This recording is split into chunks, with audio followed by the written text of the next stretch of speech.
Hey guys, and welcome to another fun game in the A division of Nexus Gaming Series. We've got Salt Team 6 against Braincellmates.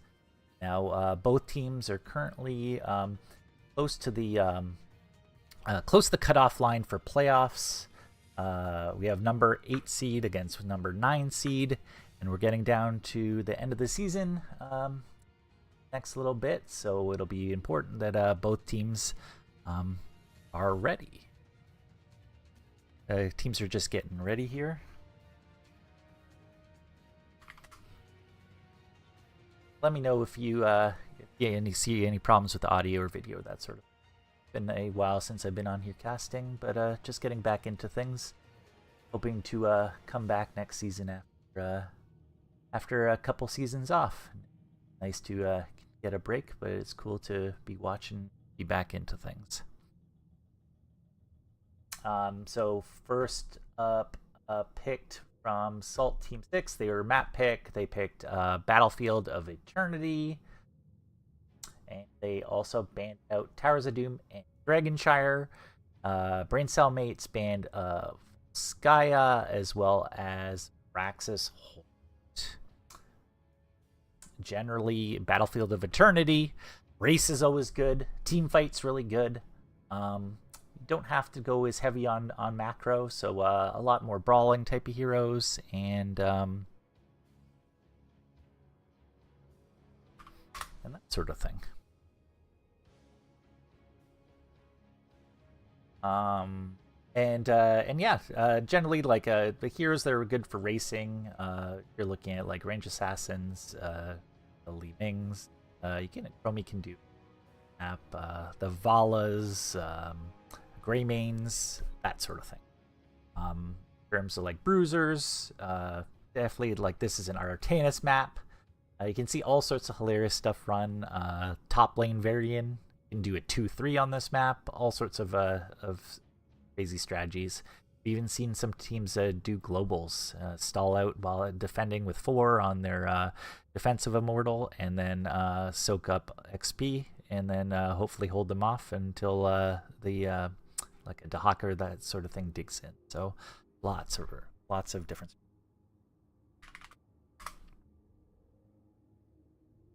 Looks like the teams are ready, and we're about to get started here.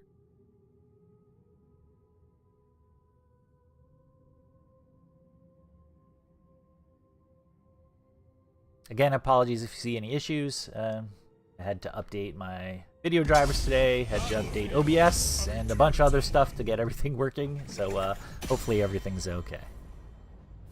And we're headed into the draft. Battlefield of Eternity. Since Salt Team 6 pick the map, Braincellmates gets first bans in first pick.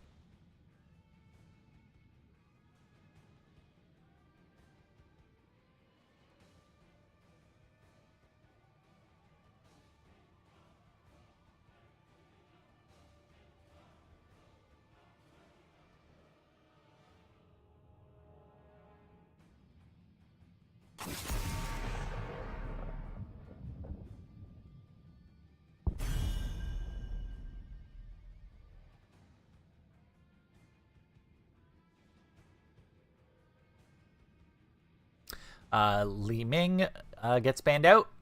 Li Ming, great for racing, great for team fighting. This is pretty undoubtedly one of her best maps.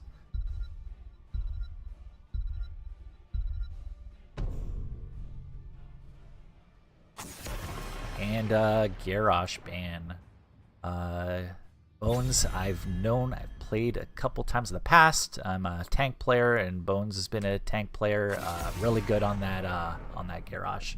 We see a Stukov ban. Stukov really good with like a Varian combo. Obviously very teamfighty hero, but doesn't have a lot of ability to cleanse anything, and gets banned out. Usually you see Stukov in a lot of blow up comps. Or tend to be very good on BU.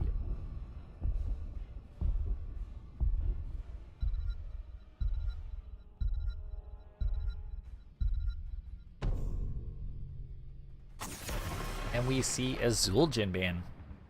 Suljin received a bunch of changes. No longer all the crazy stacking, but I do know that Braincellmates does like the hero.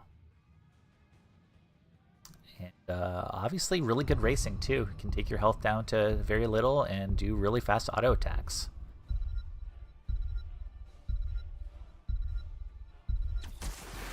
And we see the Hanzo first up. Hanzo is actually a pretty good racer. Requires you to kind of be inside and scatter some arrows off, but good for vision, good for poke. And we see the Rhaegar and Vala. Vala also a really good racer with the Q build. Rhaegar all around pretty good healer. He's got the slow. He's got pretty huge burst heal as well as like an area heal with a chain heal. See Brightwing and a Johanna. So very front to back so far from Braincellmates.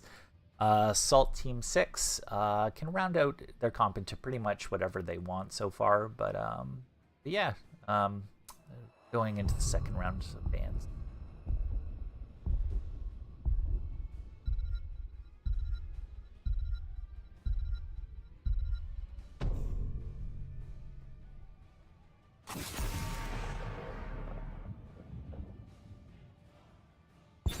And we see a Sylvanas ban. Sylvanas is really good because it allows you to push with Immortal really hard. Also allows you to, if you want to push in the off lane and siege stuff down while the other team is focusing on something else. Pretty good all around. We see a Muradin ban. Muradin good at diving, backline, decent peeler. All around pretty good on this map. Also can talent into a little bit of race as well.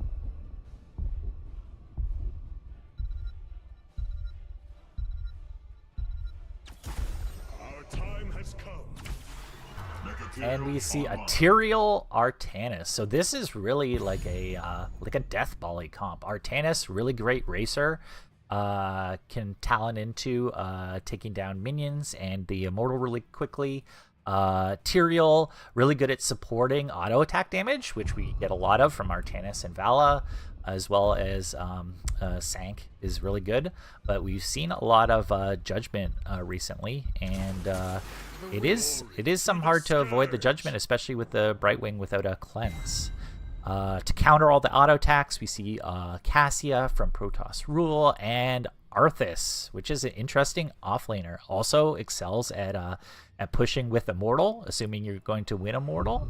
But does quite a bit of damage for like a tanked style character. So some cool stuff coming out from the Braincellmate side. And the Chromie. So yeah, very interesting, very mobile comp from Salt Team 6. Very auto attack focus. I think they do have more race right now than Braincellmates. So Braincellmates will probably be focusing a lot on the team fight rather than the race. Just hitting the end game now. Both teams pretty even. Let me know which team you think has the better draft.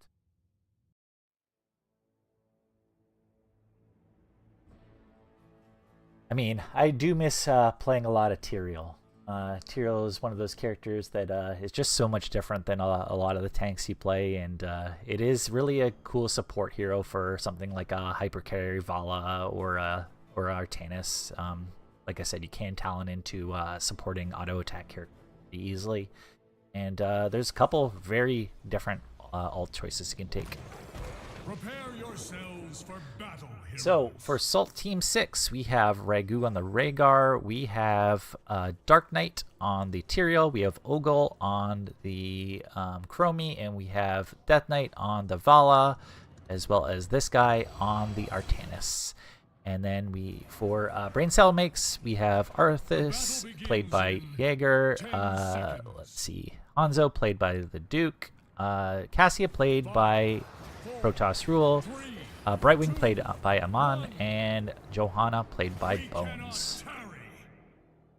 One thing I forgot to mention is with all the auto attacks, Arthas is really good against auto attack style heroes, especially from close up. So that might be a decent counter. Obviously, Artanis doesn't typically push that hard.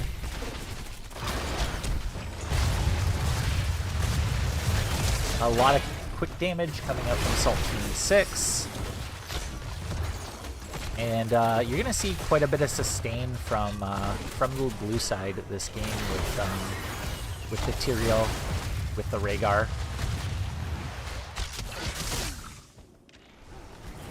And up top, we have the Arthas tech into the Artanis. Check out the talents. Arthas went the Frost Presence. We see Puncture and Arrow for sure, and Amateur Opponent, which you expect to see on this map. We see an early rotate up from the Vala onto this Artanis. Death Knight does get the flank. It's going to be really tight, and Jaeger just makes it out and gets back. But this can get sieged down pretty hard on here. Meanwhile, Braincellmates is taking the time to get the camp, while the two blue team members are going top. So they'll be able to hopefully push with this. And up top, we see the two Salt Team 6 members taking top camp while Arthas clears. This is just going to be a battle of a push. You've got a 2-3 against a 4-3. And both strategies can work, but you definitely need to siege down this front gate. We'll see if the red team ends up rotating somebody up to help, because this is going to be a lot of pressure up here. And you see the Hanzo decide to head up. Could be the Brightwing, but Hanzo definitely has faster clear. And most of this wall gets taken by the minions. And meanwhile, don't even have one full tower down, so I'd say overall pretty good trade for the blue team. Experience is pretty even. Both teams are taking their bruiser camps right now. I am on my way, mortals. Be ready.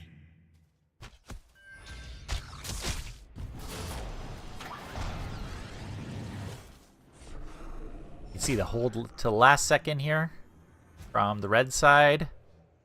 They're probably going to look to clear this out really quick and let their camp push. Red strategy is probably to team fight, but it's not going to work very well if they get engaged on early. They're looking to defend, team fight, and let their minions push. But this is the 3v5 right now. You get the rotation up from the rest of the red squad. The root misses, and some damage done to the red immortal, but they're going to have to go up and clear this, and a bunch of experience as well. And now red will start racing with two members back to defend. Bones getting pretty low. Healer in the tank defending. Bones still low, pulls everybody into the root.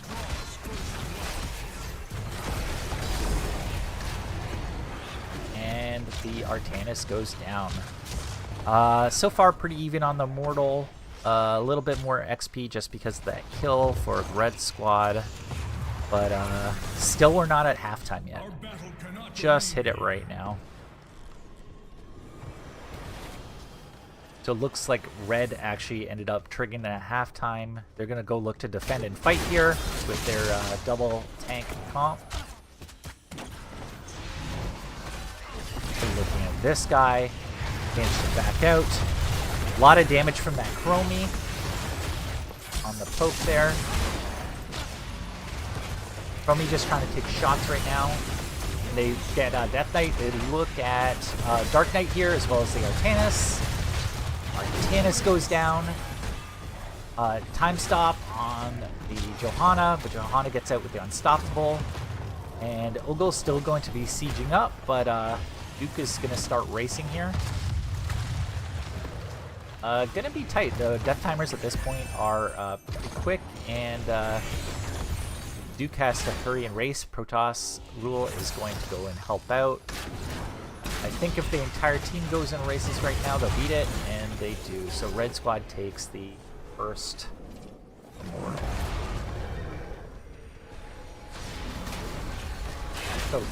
So far, the team fight comp, double tank comp of Red Team is pretty well. They're looking to challenge them in rotation, really trying to lean on the strengths of the comp.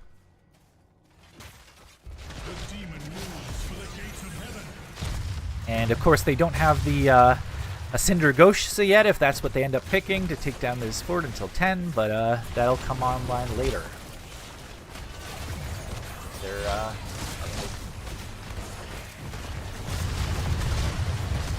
so Red Squad takes the front wall, backs out.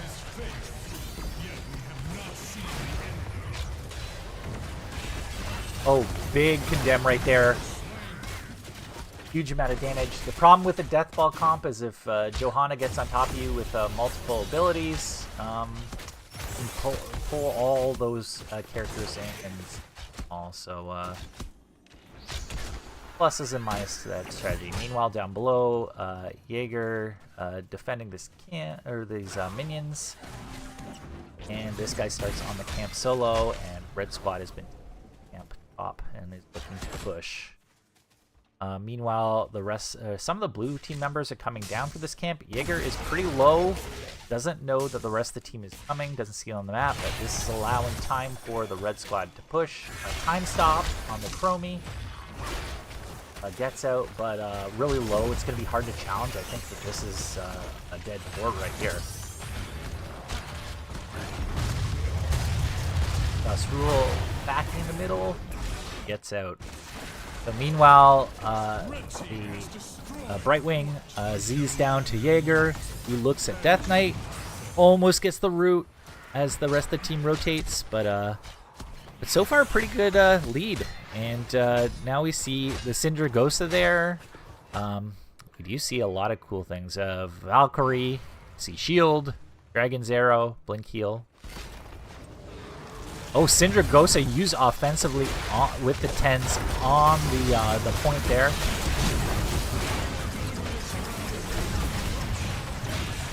Do not want to fight down 10v9, but there's one down. Dark Knight almost dies, just dies. And now that's a huge lead. I'd say Red so far is really leaning into the strengths of the comp, being really a team fight comp. And yeah, there's the Johanna is really good into like this Death Ball style comp as well. So that's a full race right there for the Red Squad. They get halftime. And they're going to get some more race out of this too. Probably almost going to be a full Immortal by the time. I don't think Blue is in position to do anything more than get a little bit of race on this. Bala's really good at racing, but not when you're losing fights. And the Sindragosa's used. Won't be up for another 30 seconds, but the kills were pretty handy for the Red Squad. Brightwing up in the off lane, just getting some body soak. Time stop onto the Johanna, backs out. Still 10 seconds on that Sindragosa. Now all 5 of the red team members are down here. Artanis is still clearing top. Yeah, and here's the Sindragosa, big shield. There's the pull-in on the Chromie. And a Bloodlust. So Bloodlust sank. Rewind. Whew. And there's just a lot of CC. I'm not sure how well Bloodlust is going to end up doing. This guy ends up taking the rest of the wall down in the meantime. But I think that might have been one of the last chances to actually take a even team fight. Meanwhile, the material goes down. And pretty big amount of damage on that keep as well. But he will rise again in time.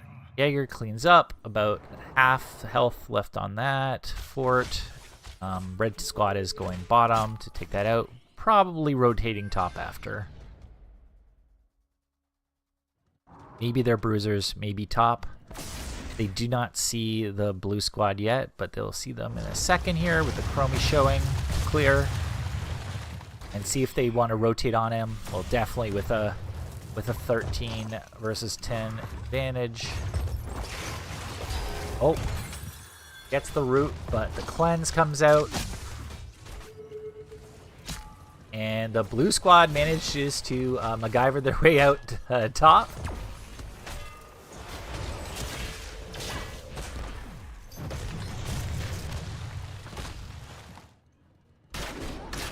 And blue squad is just trying to avoid right now. They're trying to avoid fights, just pick up the rest of this XP, get to 13, and hopefully get an even talent fight.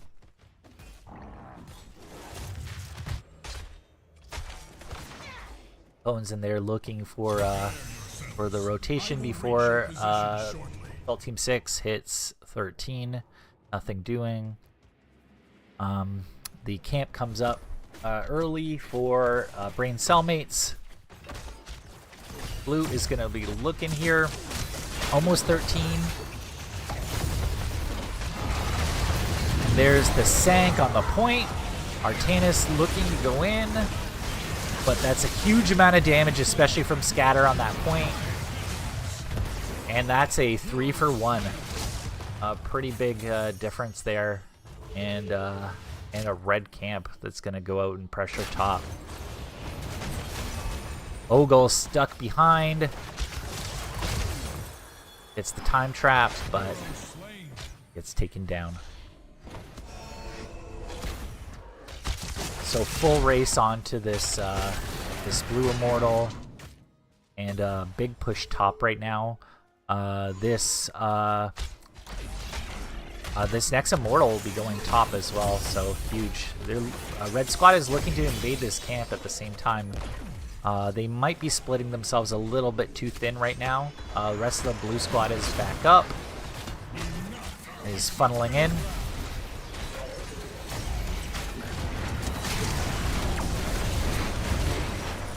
There's the shield. And a big blind. Those Johanna blinds are going to do a lot of work this game. And they back up. Blue team is looking to race as much as they can. Meanwhile, this top gate is getting taken out. Red side is going to look at fighting. But they don't have a lot of immortal left. There's the arrow. It's the Tyrael. Huge condemn. Invulnerable on the Tyrael, and this guy's going to get taken down, trying to finish it off. They will be able to finish it, but at what cost? They're looking at the Vala. Death Knight just gets taken down, and now they're going to push with that Syndragosa. Big amount of damage. This Immortal's going to go bottom, uncontested. It's pretty early in the game. They're going to have to get another kill or two to end. So they're probably going to have to head back. And but they're going to get interrupted in rotation by Dark Knight. But that is... Oh, that is a free Tyrael. By the time this is done... that fort's going to be gone, but a really good trade for the red squad. If red sees blue, they're going to run at them the rest of this game. Right now, blue has to get either a pick or get to 16. They really need the XP, and they need a talent tier fight in the next few minutes before we hit 20s.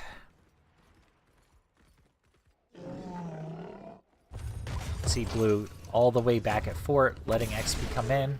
This guy looks at taking their own camp. I'm not sure it's a great idea. Red can come in whenever they want right now.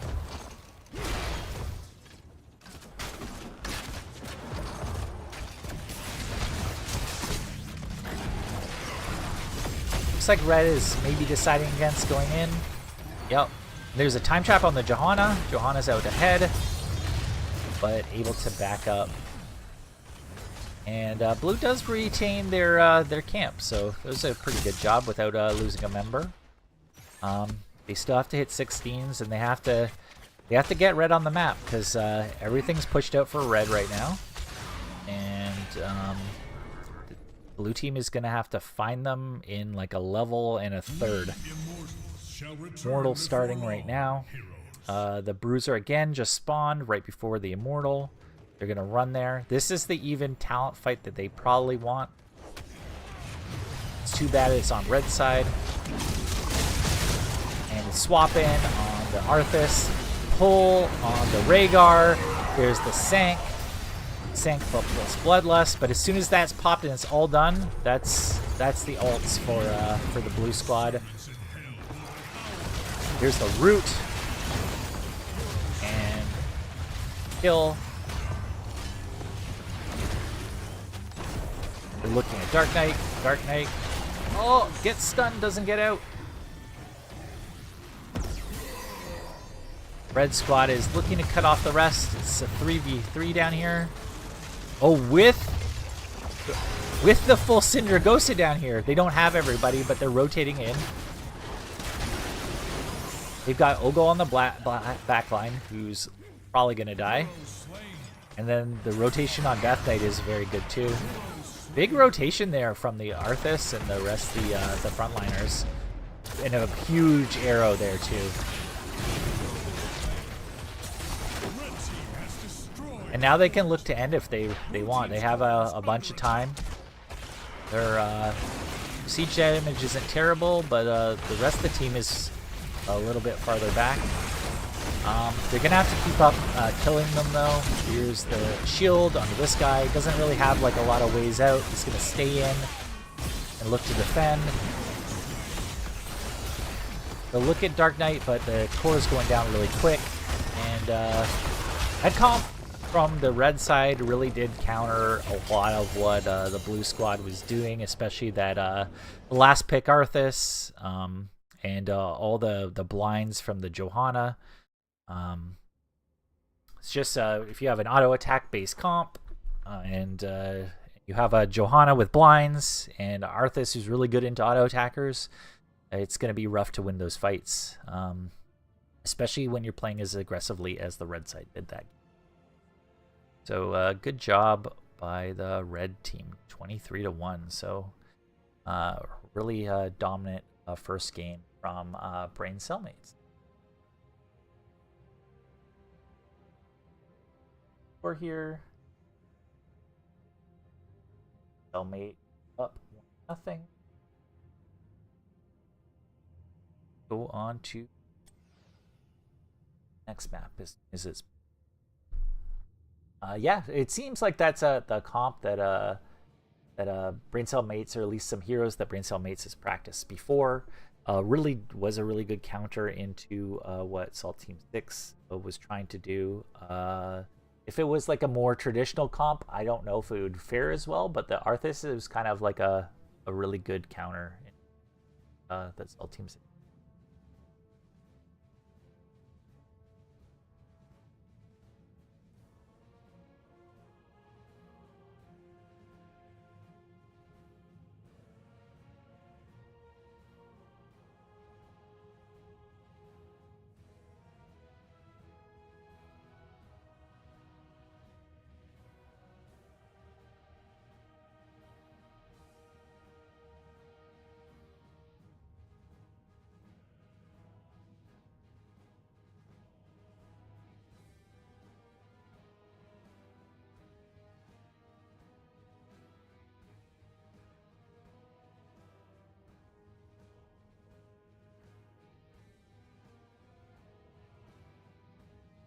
Looks like the next map will be Chris Hollow.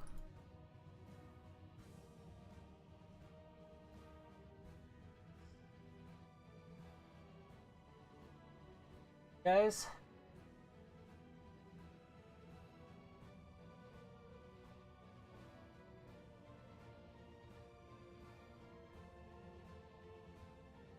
Looks like Braincellmates pick Cursed Hollow, so looks like the Salt Team 6 decided on first pick this.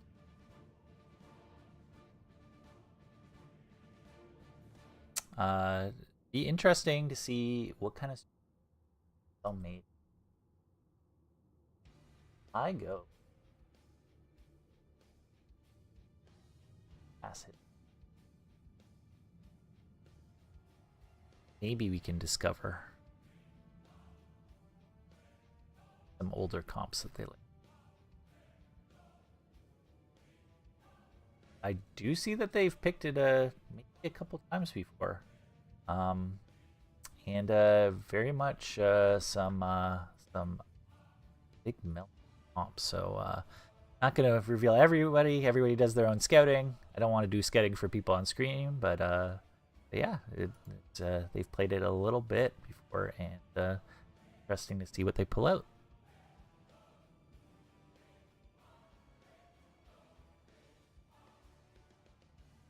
Like we're just getting started now into game.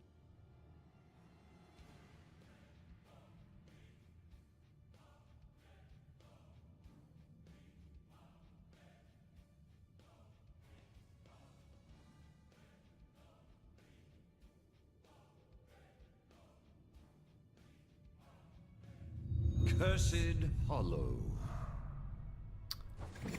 So we're heading to Cursed Hollow. Cursed Hollow, lots of different strategies work well. Stalling while having like characters in off lane. Push is really good. Globals are really good. I've seen full push comps be really good. Even the dreaded Juice Pirates is this is one of the better maps for it. Boss control characters are very good. So yeah, there's lots of different strategies, but generally this is a very big map.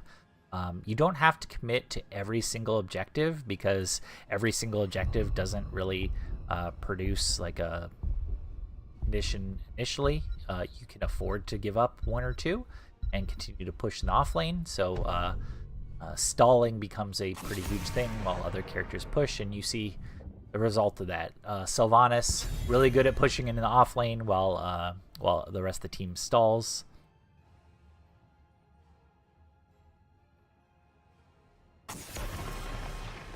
We see the Stukov band again. So no big team fight healer, no follow up from the healer on gauges and that sort of thing.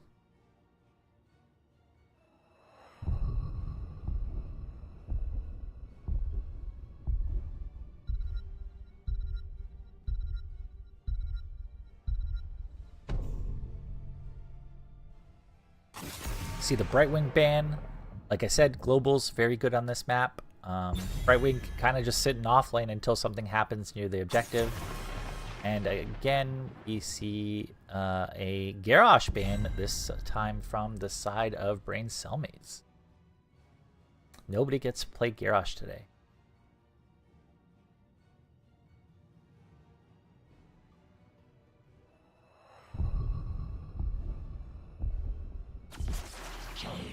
So global up first, so early Dahaka, very good for this map. Like I said, can continue to push, continue to get minions, yeah, lots of bushes to come in, and yeah, generally very good hero, very big map, equals Dahaka is going to be really good.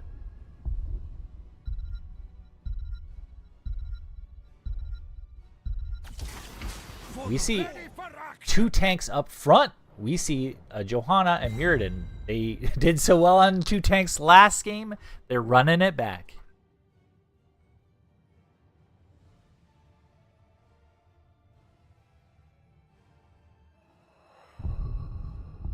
I wonder if they'll do some cool ult choices from those tanks. Maybe a playmaker.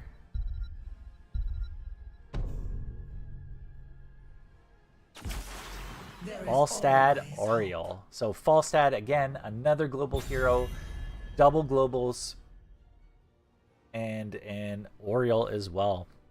Oriole, really good sustain healer. It's a little bit tougher for them to get, for Braincellmates to get to the back line for that Oriole. But we'll still have to see what tank Team 6 decides. Or if they're going for a Dahaka main tank. That would be also pretty spicy. We see a Genji ban.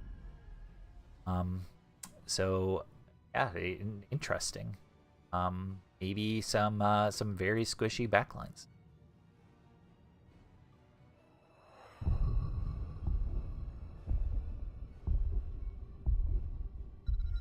How do you get past this tank front line from Braincellmates? We see the Tychus ban. Kind of shows maybe it's a Diablo that all teams. Obviously, it's not like Braincellmates is going to be picking another tank, are they? You never know.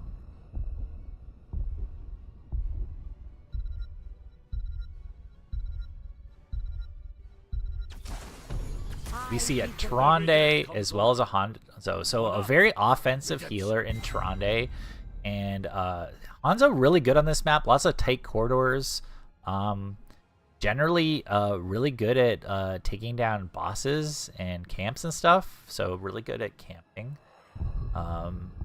Yeah, generally very good healer. And both ults work pretty well on this map as well.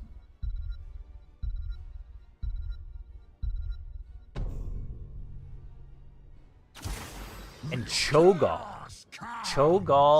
with the Ariel, and they have double global.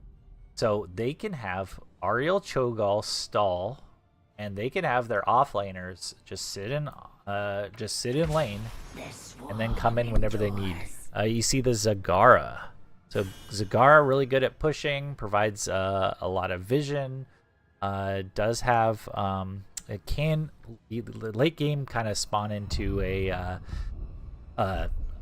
tank killer, or like a like that style of build, and but it takes a while to get online. Obviously Cho'Gall very late game, very interesting comps. Double tank against Cho'Gall with full global.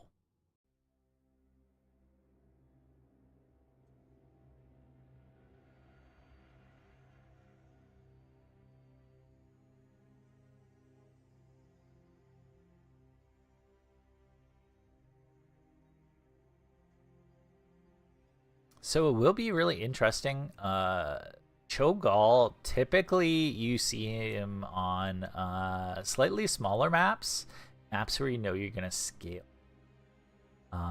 This one can go late game. It really works pretty well with the double global here, but I'm not sure exactly how some of these team fights are going to go. I feel like it's just going to be a lot of stall from Cho'Gall early on while the globals sit in lane. But we never know. He's not as strong until late game either. So see how much get on them. Meanwhile, the backline for the red team is very safe. 10 seconds. For the red squad, we see Protoss Rule on Zagara. We see the Duke on the Hanzo. We see Jaeger on the, looks like the Johanna. We see Bones on the Muradin. And we see Amon on the Fronde. We see Thylight, pretty good. Ogle the Great on Falstad. We see Regu on. Oh, we see the Dragon on the Duke. Barely managed to leap out. Sorry, Regu's on the Ariel, and we see Red go to lanes immediately. Off lane Johanna. I'm sorry. Blue team ended up diving the Hanzo. I missed it. They're looking at Amon here. Just running at those backliners. So Johanna is the better offlane clear. So there's a lot of pressure on Bones this game to peel for his team. Or should say their team. See the Duke go down, start the camp early. And Oriole starting camp on the blue side with the Cho'Gall. Oh, he's going to leash. They scout this out. Meanwhile, Jaeger's kind of waiting for this push from Ogle to go in. Big clear. As well as Tronde looking mid, taking out the vision. They're looking at Ogle up here. Bones dives in on Ogle. See Jaeger come down too. Mon doesn't have a target yet, and not able to catch him in rotation. So we see both easies come out for both sides here. Ogle taking a bunch of damage, walking through the minion wave, and gonna be a big push here from that Zagara. And a lot of clear for those creep camps from that Dahaka. Does burrow early.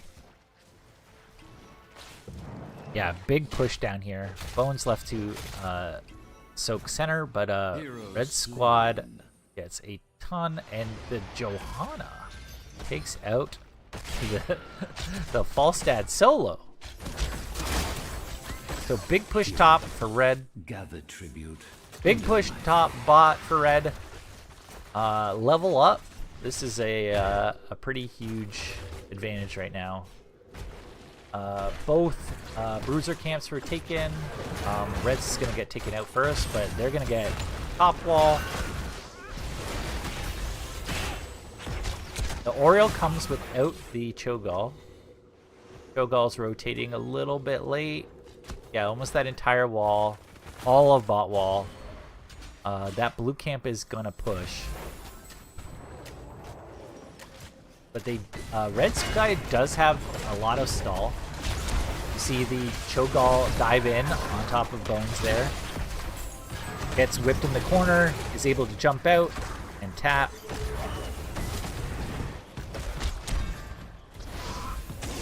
And Protoss Rule is left to clean up mid.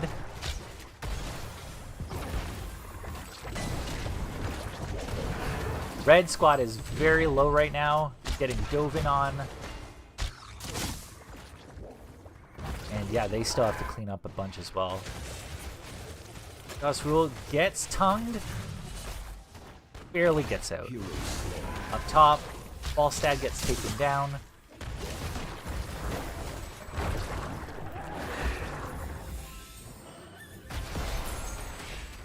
They're looking at the Cho'Gall.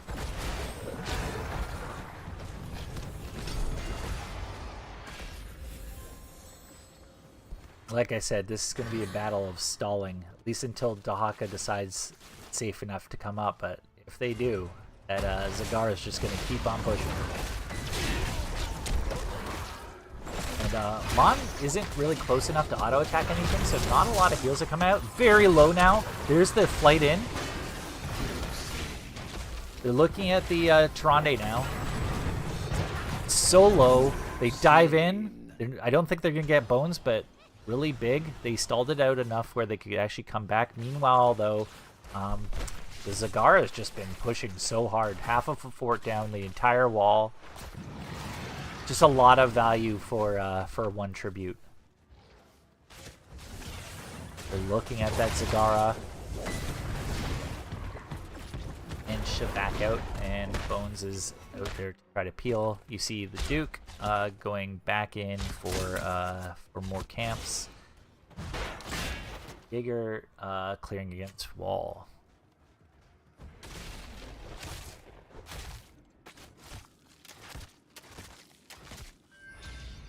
There's the easies coming down for that Zagara.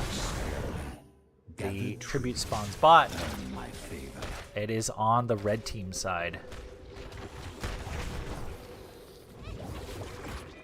Look up top. Oh, Ogle almost gets hit by the bird. By the other bird. The owl.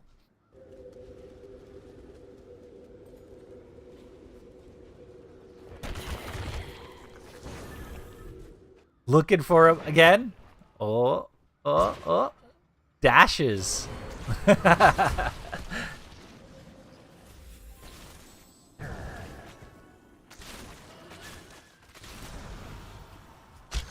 so Protoss Rule went like maximum clear. There's the pull-in on Protoss Rule. Whoa, big onto the Duke. That is just a massive ult. Almost took down both. Good Maw just to save Protoss Rule's life, but that's a rough one. We're one-on-one with the tribute so far. The choice is simple. This time it's going to be on the blue side, and the blue team is going for an early boss. The opposite lane of tribute. So they're going to have to stall up here, or at least have one person up stall. Maybe even start sending Cho'Gall now. But yeah, this looks like almost guaranteed for the red squad, unless this rotation comes really quick. Owl's looking down. See the boss pressing down. I'm not sure the boss this early is even going to get the same amount of objective that the Zagara did on that first one.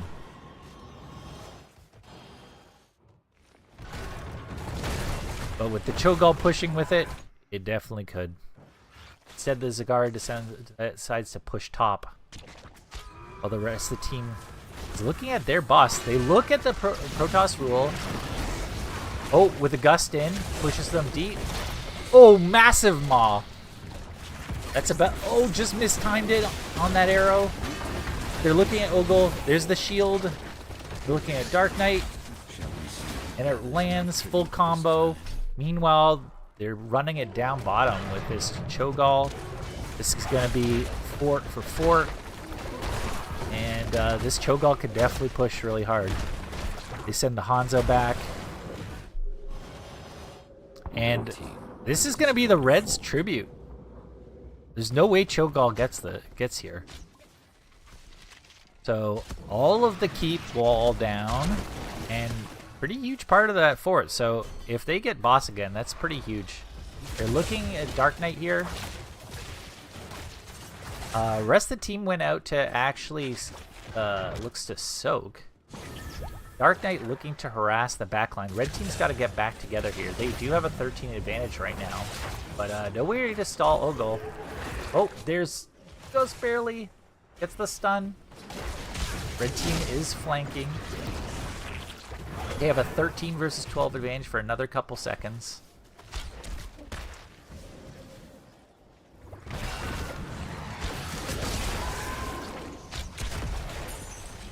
And there's so much stall. This is one of those instances where I don't think you want to channel ever. You just want to look for good engages.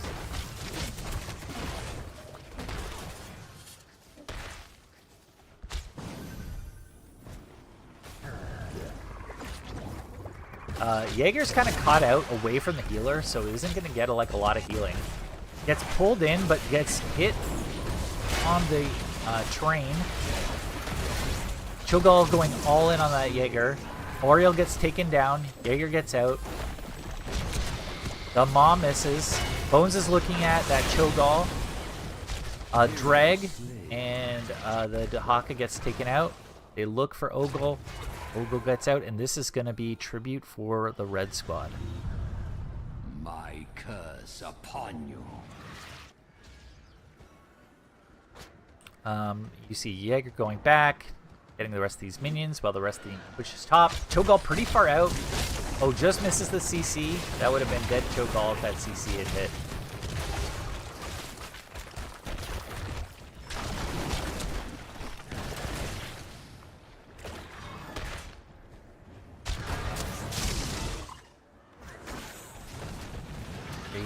Stop pushing into the Cho'Gall and start to take out other forts, looking for all three by the time this is done.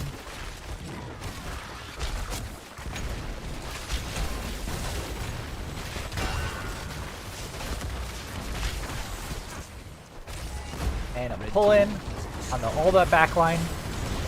It's not a lot of escape for them. There's the arrow, which manages to peel out. The Oriel goes down. Duke gets peeled by that shield. Massive turn by Jaeger there with that shield. But they are stuck between a rock and a hard place. They have to continue to fight in this Cho'Gall, and it's not going to be great for them. They barely get out. Duke is silenced. Full silenced. Another peeling Stormbolt. Keep on running. Meanwhile, Protoss Rule has been taking this the entire time. Honestly, I have no idea how the Duke got out of that. That is the maybe the most Hanzo jumps and escapes I've seen in a while. Red team is going for boss. Currently, they do have vision to see if Cho'Gall's coming. Cho'Gall is coming up to look, but does decide to stop and take the vision. Means that they're not going to be able to challenge here. So we see the boss taken. We see the top easies taken from the blue squad. They look at the Ariel, follow up, but there's the gust in. Bones has already jumped, needs to walk out. Full on Maw, but there's stasis. A lot of stasis abilities for the blue squad. They're looking to turn on this. And now we get into the later game. This is when Cho'Gall comes online. This is when the Zagara comes online. And 20s, it's going to be a lot to try to get around the ults of the blue squad. Meanwhile, red squad is forcing the boss on the bottom. They know that they have to clear that boss top. And the ults that would protect against this are down. So that's pretty huge. Boss, unless Ogle's going back to clear that, they're going to probably get this tribute. And I think it makes sense for Salt Team 6 to give this one. At this point, I think Salt Team 6 really wants to race to 20. And they're gonna one-tap this this middle fort. Red team has destroyed a fort. Clear top. Red team is gonna look for 20, and maybe force into a keep with that. That said, forcing into keep against a Cho'Gall late game is pretty tough. Shall we see who gathers enough tribute this time? And the next tribute spawns on the blue side up top. Red team just looking to soak out a little bit. Doesn't want to get caught here. They do have a lot of vision here from these rotations.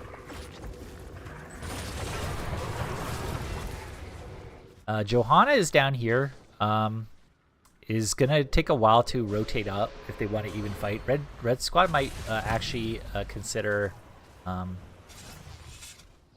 giving, because you know that Falstad is going to be coming in, and that looks like what they're doing. They're trying to go for 20. You see a B step from Ogle onto Jaeger.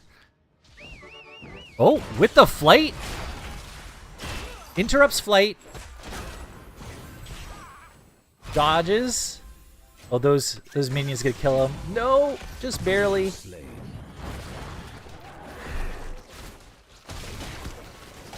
Gotta wonder if the B step, even for a half second, could have maybe gotten out. I'm not sure.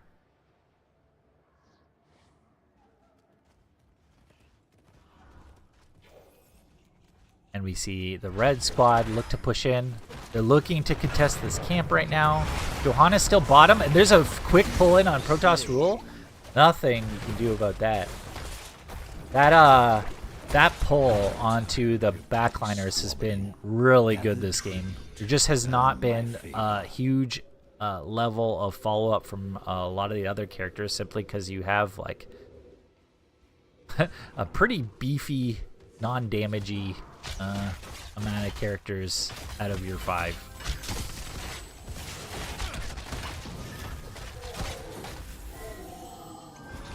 Pretty big there. And blue squad is probably going to end up taking this. They use Ogle to channel. Here comes the... Yep, dodges the owl. They are going to get mid pushed out. Top and bottom are pushed out.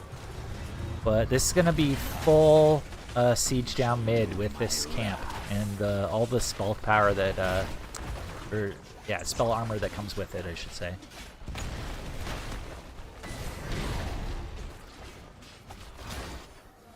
Oh, Dark Knight looks beyond. There's the pull-in. Looking for that Tyrande.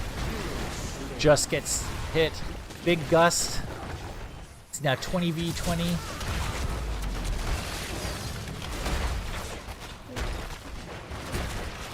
And Blue's gonna have to decide here. They're pushing mid or pushing bot.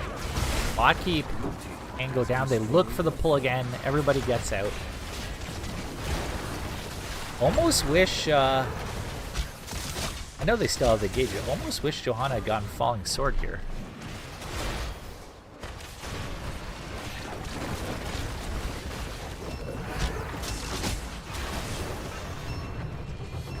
Huge amount of wave bottom. Might barely take this keep out. Oh, Kata. Whew. Blue team's on boss. Bones is up here trying to scout it. They still don't have a healer up. I don't know if I'd be diving this right now. Especially separated like this. Gets tongue, gets pulled in. Bones looks for it. There's the shield and the full gust. The arrow comes in. And no deaths, but a ton of ults down.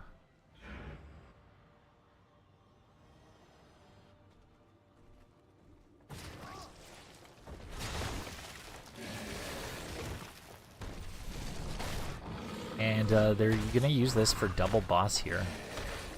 This boss could definitely end with a Cho'Gall.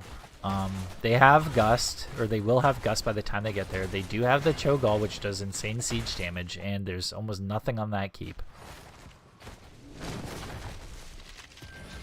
Except for right now, there is not a lot of health for that Cho'Gall.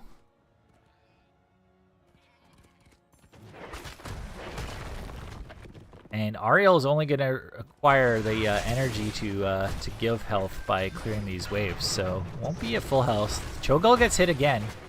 That owl hitting that Cho'Gall will be pretty huge if you can get it early on in the fight. Get the damage reduction. They look. There's the pull again. Huge combo. The entire backline gets melted. But there's a good follow-up with the, there's a full gust. Both tanks are far forward. And I don't think they have much chance of defending this with the full Cho'Gall and a boss that has that much health. They pull in the Muradin. Cho'Gall barely there, but the boss is going to be big enough. So very interesting comp from Salt Team 6 there. Cho'Gall scaled very well late game, was able to pull in all the backline squishies and melt them. And yeah, the scaling was really good. And didn't matter really if you had a big front line. If all the backline is getting pulled in, there's not a lot you can do. That's why I wonder about the Falling Sword, whether or not that would be good. But we did see the shield come into play a bunch that game and get a few kills as well. So very tight game, definitely a big scaling game, and let the Cho'Gall scale, and Cho'Gall can take over a game, that's for sure. So good job by Salt Team 6.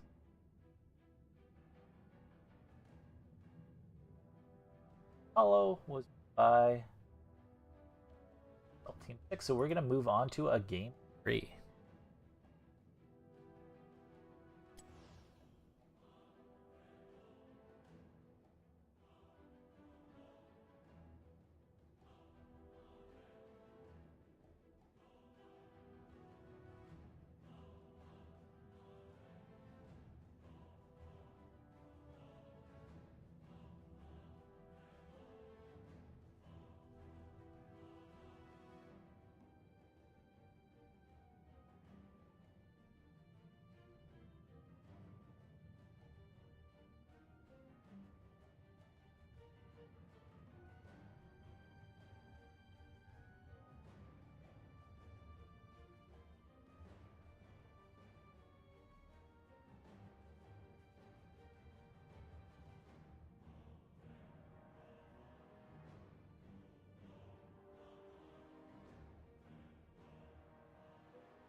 Looks like I'm back. Sorry, it looks like we're going to Alterac.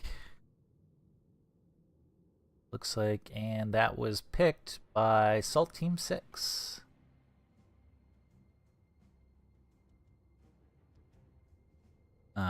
Yeah. Somebody said in in the chat, everyone loves a Cho'Gall game. Everyone does love a Cho'Gall game.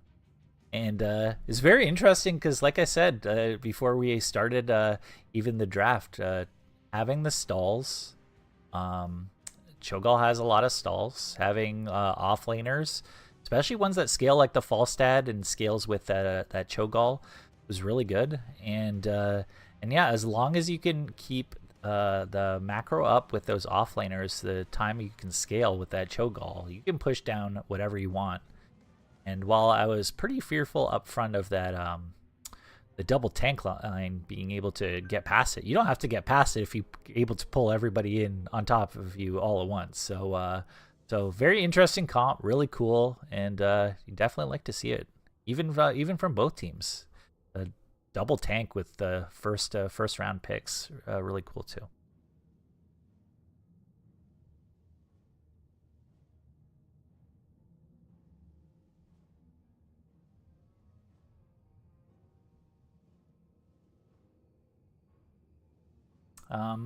So we are going to Alterac.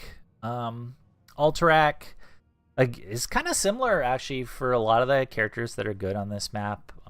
You want a camper, somebody that's able to take the bruiser camp, because there is just one camp, but it is pretty strong. Boss control is also very good on this map. New Barak is really good for cheesing the objective. And again, there's a lot of cool strategies. Use a lot of especially side siege opportunities on this map. We see right away that Stukov ban. I think Stukov has been banned all 3 games from Braincellmates.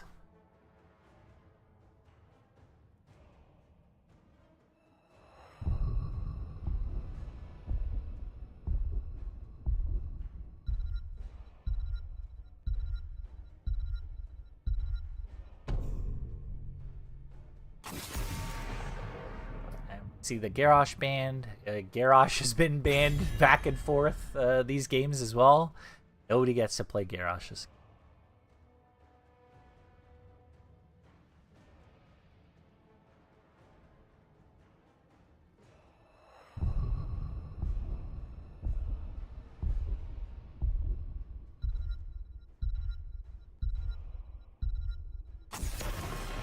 They don't want to see the Cho'Gall again.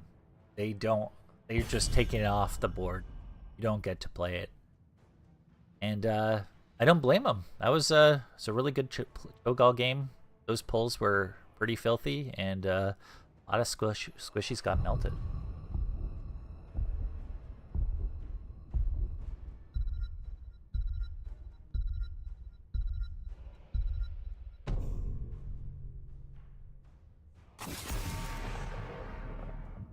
And we see the Hogger ban. Like I said, that camp, the Bruiser camp in mid, is really good. It pushes. It's a very strong camp. Pushes a lot, and it's. Some people say it's one of the main objectives on this map. So, so having an offlaner that can take down a camp like that really quick is really good. So, Hoggers.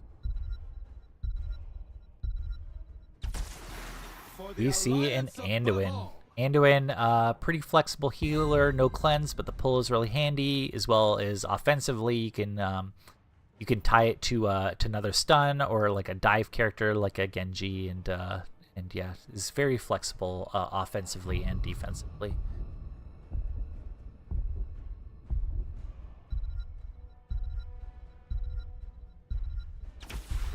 You see a Junkrat and a Blaze.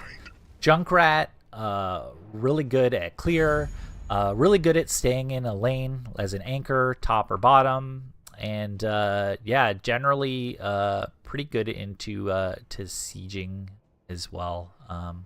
The traps are really useful. Blaze, overall, really good character. Stuns are amazing. Having a bunker is really good. Not much to complain about a Blaze. We see Sonya and Stitches. So very interesting. So these fights can go in a couple different ways for Braincellmates. There's the Stitch's hook into Gorge and then a light bomb, or you can light bomb Sonya and dive in. Really depends on which way you want to go, but they've got those bases covered. But they've now shown the Sonya offlane. Sonya also pretty good at the camp, and still gonna have to pick a tank and a healer up for Salt Team 6. You see the Falstad ban. Global's pretty good. This map is generally decently big. And really good for boss control as well.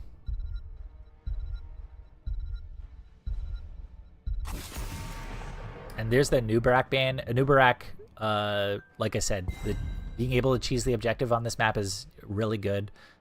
Having a tank who's going to be wandering around between lanes anyway, making sure for scouting and to catch somebody in rotation, able to just sit on top of an objective for a little bit and take a couple seconds and take some seconds off of that objective is really good. So makes sense as a ban.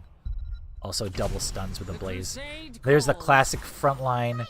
This is a meta as you get comp so far from Salt Team 6. You got Johanna Blaze, you have a Brightwing, you have a Junkrat. Gonna be very hard to get past that front line again, but I said that last game. The Stitches hook can make some things happen, but I'm not sure you want to hook a Johanna, not sure you want to hook a Brightwing, and Blaze isn't really the best hook target either. So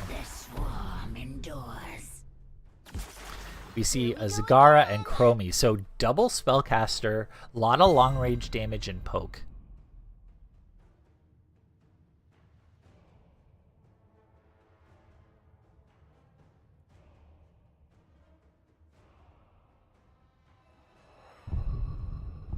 A lot of vision as well.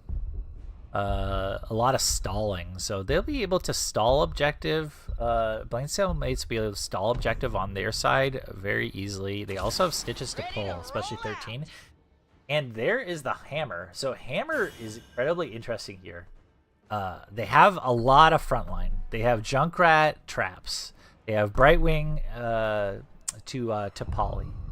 But Chromie and Zeg are going to be raining down fire from long distance as well. So there's going to be a lot to heal on Hammer if they decide to push, but it depends on how they split their time. Basically, you could have a anchor top, anchor bottom, and yeah, I'm not sure. The Hammer also is able to use Unstoppable that comes up really quick, so is actually pretty decent against the Stitches hook if you time it right.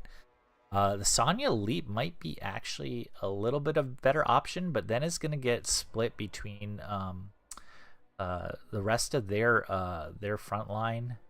Might get stuck behind Salt Team 6 front line as well. So for the blue squad, we have Dark Knight on Johanna. We have Ogle on Junkrat. We have Ragu on the Brightwing. We have this guy on the Blaze, and we have Death Knight on the Sergeant Hammer. Then we have Bones on the Stitches. We have Amon on the Anduin. We have Duke on the Chromie. We have Jaeger on the Sonya, and we have Protoss Rule on the Zagara.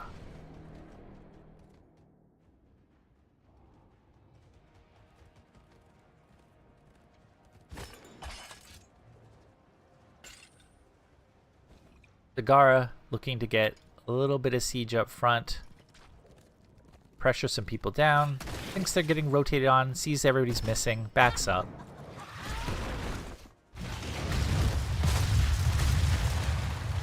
Duke able to clear lane really quick.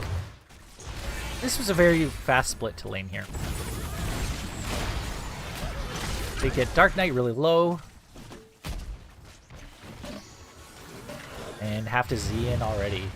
Duke is getting some siege damage in on this this Hammer. Like I said, it's going to be a bit tough for Hammer against the Chromie unless there's the front line there to help and pressure them from doing that long range damage. You see the Sonya go right to camp, and we see the Junkrat and the Brightwing go to their camp as well. Chromie rotating between lanes right now. This guy just barely misses that charge stun. Bones looking in. There is that trap on the camp. Doesn't look like they can come in. And there's a boop. Bones is gonna get stuck out here. There's 4 of them here. Might draw the pull. There's the pull. And a big rotation from this guy. Gets the double stun, but the rest of the team had ducked out. Pull onto the Brightwing. Tower shots, but a cleanse out.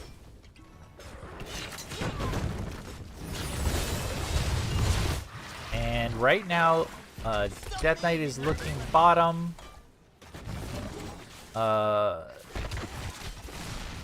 And Ogle is also bottom at the same time. So Red will be able to push with their minions, and they're looking for like full siege with both ranged attackers back down here in bot.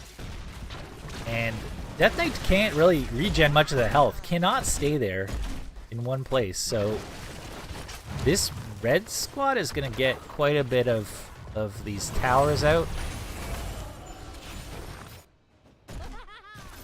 And Protoss Rule is doing a pretty good job of defending against this this range damage. And by the time this is done, pretty close to the entire mid wall down for the red squad. So good job on that. Protoss Rule is doing very well with all the creep here. It's going to be tough to clear actually from the characters that that the blue team possesses, especially the range one. Looking to brawl with Ogle. Keep our prison camp from being captured and get our soldiers out of the horde. Red looking maybe for an early channel. Here comes maybe a blind. Corrupt, but doesn't have to. They decide against it, back out. Jaeger is busy on the camp. So they decide to go back down. There's the Duke, again going in the off lane.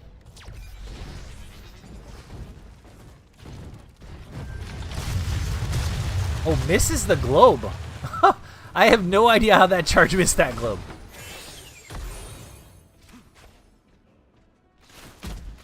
And Protoss Rule doing a good job cleaning down here.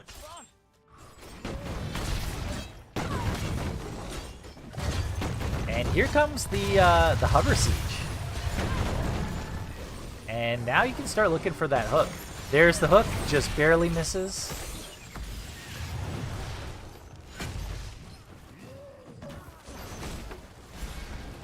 And almost like both teams are trying to do the same strategy. Death Knight is setting up here for stall, but there's gonna be a lot of stays there, a lot of damage, and yeah, that hook really good. The unstoppable good. Dark Knight comes in but takes a ton of damage. Jaeger flanks Death Knight, takes out that Sergeant Hammer, spinning onto the Johanna and barely gets them down. Meanwhile, Protoss Rule continuing to be a menace, sieging down. These two have been going back and forth the entire game, last like 4.5 minutes.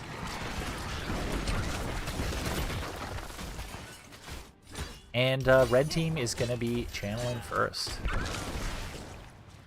Like I said, I think both teams have like a similar strategy. I just think that maybe the red team's characters, at least at this point, play better into blue characters. That said, front to back, if once they get stuns, especially with the Johanna shield, they're going to be a menace as well. So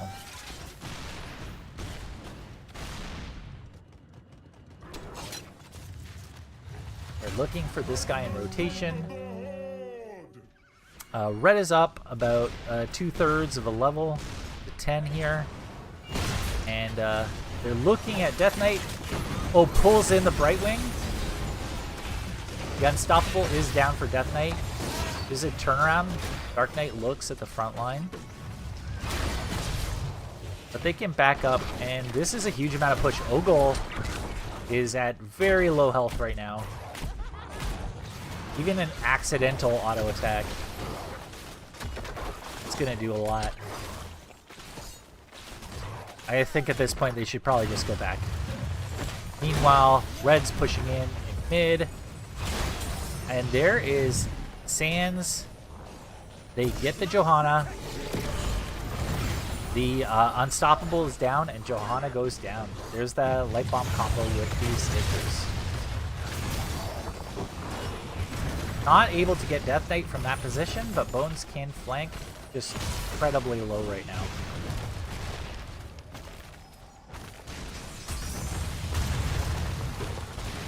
And Duke doesn't really want to spend all their W's on taking a Death Knight. So bottom goes down. Mid goes down to, I don't know, maybe a quarter, and really good first objective for the red squad. 3-0 in kills.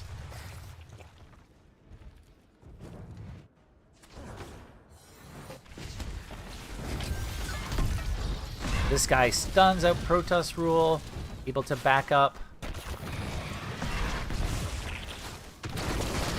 But easy clear with those minions. Meanwhile, red squad, both teams have gotten their camps. We'll start to look to push. Big damage on Death Knight there.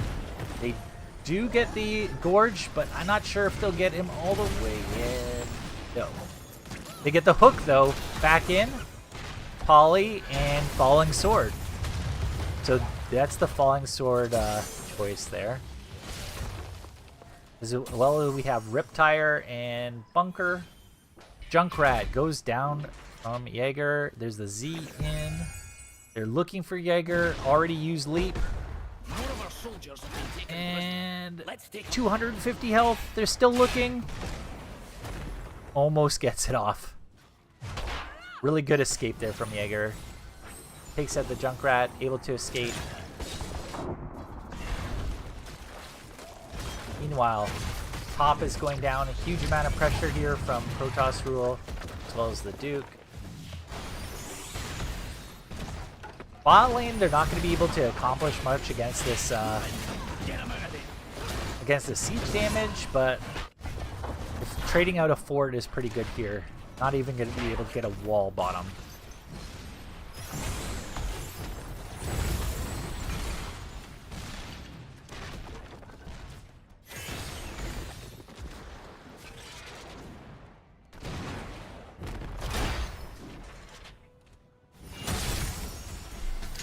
Looking at a flank here. Dark Knight pops Unstoppable.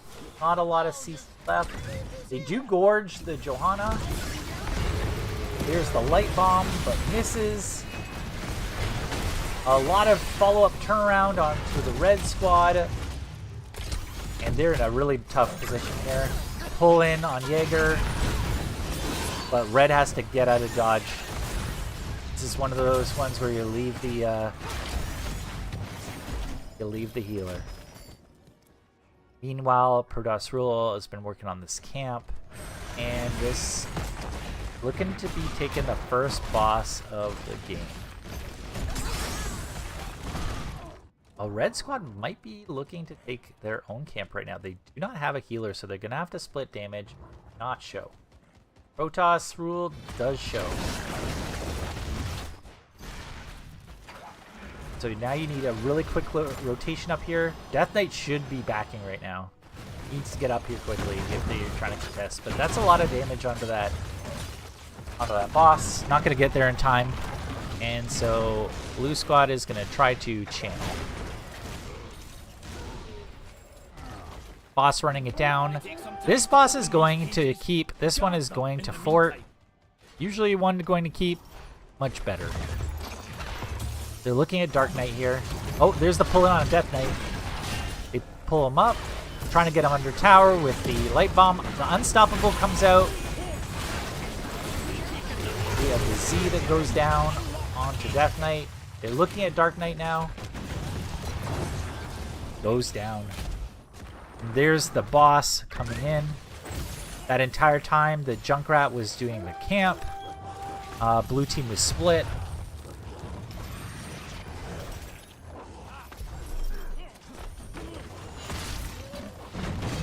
Jaeger clearing bot. Boss is down. Top boss gets full wall. And Fort gets taken out by the blue squad. 16 versus 14. It's gonna be a while here till 16s. Maybe about another 60 seconds or so. They look for a hook. Blind hook through the bush. And here comes another objective from the red squad. Up 16s. They can look to take a fight right now. Blue squad, wise to it, behind the gate. They see this guy top though. There's the vision.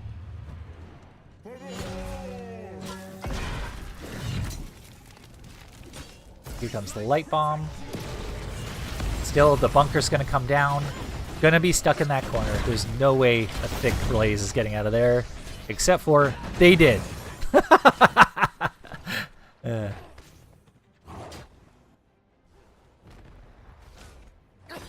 So, huge amount of pressure. Red squad is going to look to take top keep.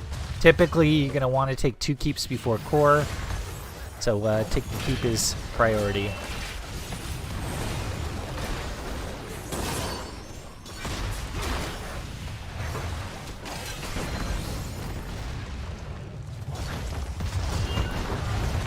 And they rotate back to mid. Hard way there. There is tire pop. There is a big boot back onto the Sonya. Not able to pull out in time. Big counter kill. Blue squad's got to get on them here. They do have to clean up bottom, but This is the last blow you strike against the Horde. they are up right now. There's not a lot of stuff to take. You know red squad is going to go back to that camp and probably have another minute and a half, maybe 2 minutes before we're at level 20 and you're down a level and a half.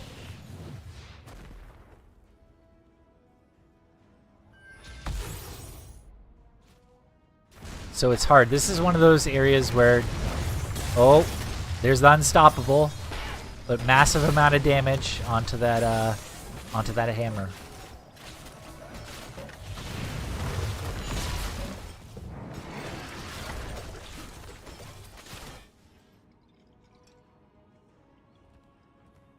Blue team looking to set up maybe a pick on bottom.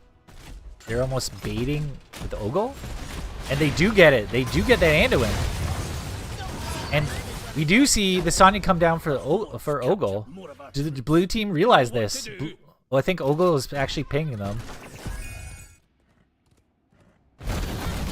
And they look for it, but Jaeger is out. And there's a boop onto that, Owen's still going through it the hard way, looking for another hook. They do get it. That's a very early ult from the Johanna. Johanna is getting targeted by the fort and gets taken down as well.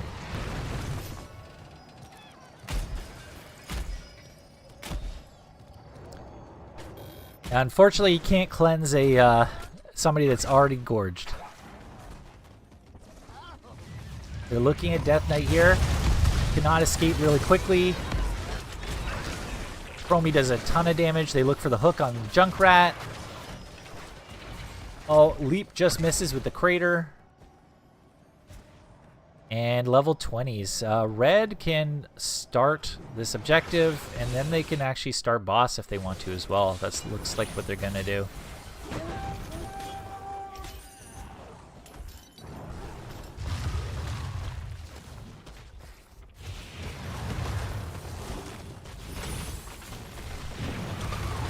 This is going to be a big push. 20 versus 19. They do still probably want a second keep down, especially at 15 minutes. So they need this objective. You don't want to start something here if you're blue. And there's the hook onto the Junkrat. Junkrat in the middle of nowhere will go down. And very rough spot for the blue squad here. That said, this boss isn't going to actually do that much. It's just going to allow red team to push mid unless there's a really good hook here. Oh, big pull onto... Oh, and the double gorge. Countered by the bunker almost entirely. At this point, I'm not sure you have to worry about the boss on core. They look at Death Knight, barely misses. The Unstoppable does come down. And here's the full defense. This guy doesn't have bunker. There's the pull onto Johanna. And this is going to be a lot of damage on core here soon. As long as Protoss Rule is on this core, I think this is GG. Jaeger goes down though. Tries to dive the backline. Jaeger goes down. There's a huge amount of damage going on the core from these minions. And it finally ends. GG from both teams.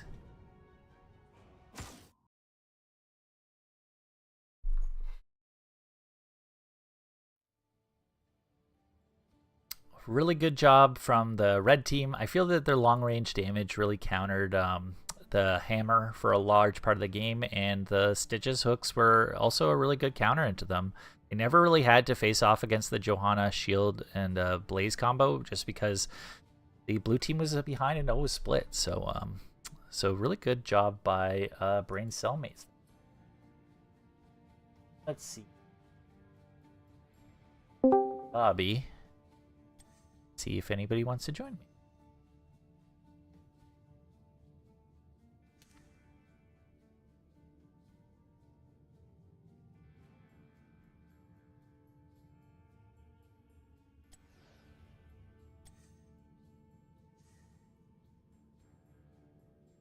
Just give me one sec.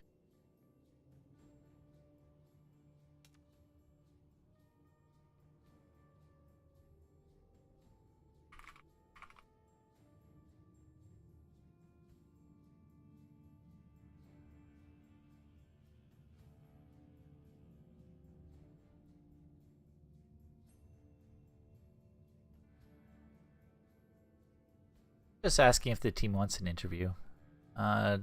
But yeah, they did a really good job. They did have some trouble with the Cho'Gall comp in game 2, but that last comp was a really good counter. Lots of good counter comps from Braincellmates. Hey, how's it going? We have the we have the Duke. How's with it going? us. Yeah, happy to be here. Yeah. What did you guys think about some of those comps that they were running? Especially, I would say like the one in game 1 and in game 2. Have you seen some of those before? I don't think so. No. It's funny. Right before game 2, before the ban phase, we almost talked about a Cho'Gall ban, and then we're like, "There's no way they play it on Curse Hollow." So we kind of got a little bit caught off guard, and I would say we beat ourselves in kind of not playing our macro game against it. But game 1, it was an interesting draft that they had with the Vala. We were really expecting them to go like a hyper carry with like an Uther or Zarya, instead of picking a second DPS. And I thought that the Bloodlust and the Sanct was a little bit of a weird combination, because one, you kind of want to stay there, one, you want to go in. So I think it could have worked. I liked I like the idea. I think some of the choices were a little bit strange. Yeah, I think the game 1, the Arthas pick right near the end was almost like a perfect counter. You already had blinds. They were very auto attack focused, and yeah, like the Arthas could basically walk up and do whatever they wanted. It felt like most of those games. So yeah, it was a really interesting counter. Like, I think game 1 and game 3, you guys provided some very interesting counters into the things that they were trying to do. Yeah, Jaeger's a beast on the Arthas.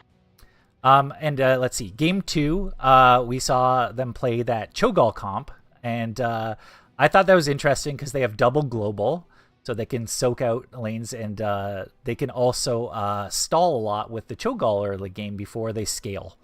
And you guys picked 2 tanks up front, like in your first round. I said when I saw you guys pick it that that it's going to be really hard to get past those 2 tanks in the front line. But the Cho'Gall pull worked really good in getting squishies on top of them by the late game. That seemed like a really weird comp to play into. Did it feel like that, especially late game? Yeah, it did for sure. And I would just say we weren't playing our best. We were not really listening to calls a little bit with each other. I think we'd never seen a Cho'Gall in any like scrims and stuff before as like R5, so I think we were just kind of thrown off guard a little bit. So I would say it was very counterable. Like I think the Dahaka Falstad pairing with it makes it like pretty good on that map. But I think we had the tools to deal with it with our draft, and we just took a couple bad fights with kind of calls going across each other, and then got caught out on the Cho'Gall a bunch of times. So I think it was an execution loss there. But it was a spicy draft by them, so props. Yep. And then the last game, they showed a really standard comp for the first like 4 picks, and then we saw the hammer come in. I thought it was interesting because you guys did pick double mage, but both of the mages you picked were very long range mages that I think were actually pretty decent into a hammer. What exactly do you think that you guys could do that game to counter like their front to back comp? It didn't seem like they played it together very often, if that makes sense. I'm just kind of shocked that they went with the hammer. Like I think none of us, we were all expecting like a Genji last pick with the double mage, so we were kind of ready for that. I'm not really. I'd be curious to hear from them like how they were thinking about playing that draft with the hammer Junkrat, but I think we were able to deal with it again and hit some big hooks, and I think Zagara was like farming Junkrat on cooldown bot lane, so it's pretty good. Yeah, there was one point where I think Zagara 2v1'd against both of their range damage. there was almost a 5-minute stretch from the start of the game where Zagara was just brawling that Junkrat too. So yeah, it was pretty funny. Yeah, those are just Protoss things. It's good like that. Any shout outs, any other comments on the game that you want to give before we go? No, I just want to, one, shout out to the opponents. They played great match. I really appreciate them trying to scramble to get a last-minute player. I know they were having trouble finding 5, so shout out to them. Shout out to the team. I think everybody played awesome. I think we're really starting to come into our own here. Second half of the season, we're 2 new members in the 5 from last year. So just trying to get some synergies and some reps in, and I just, in particular, I shouted out Protoss and Jaeger already. Amin had some insane snipes with the Tyrande, some great heals and pulls with the Anduin, and then I think Bones is just really, really coming into his own with all the different tanks he's playing, and synergizing really well with the rest of the comp and how we're trying to engage. So really happy with the way the team's vibing and excited for the next match. Yeah, and congratulations again. I think you guys did a really good job on countering a lot of what they did, and excited to see you guys work your way into the playoffs. So yeah, thanks a lot, man. Yeah, thanks so much for casting. Really appreciate it. Yep, you too. Bye-bye. Bye. So, thanks everybody for joining in and watching, and yeah, hopefully I'll get some more casts out by the end of the season, and yeah,